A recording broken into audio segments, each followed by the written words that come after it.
আশ্রয় নিয়েছে। আমাদের দেশ থেকে খুনি হাসিনা বিদায় নেওয়ার পরে ভারতে আশ্রয় নিয়েছে। বাংলাদেশের যত অরাজকতা আছে, অরাজকতার পেছনে যত সন্ত্রাসী খুনি সবাই ভারতে আশ্রয় পায়।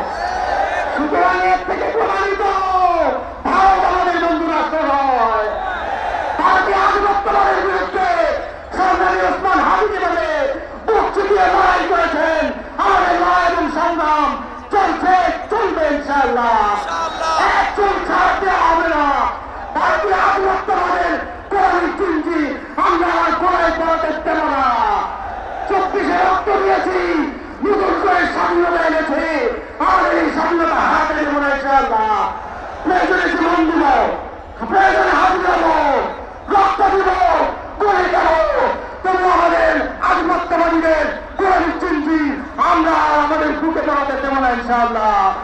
আগামী দিনের রাজপথের সংগ্রামী পথ চলায় সকলকে সংগ্রামী কণ্ঠ কাটিয়ে এই পথ চলায় সংগ্রামী পথ চলায় আহ্বান জানাই।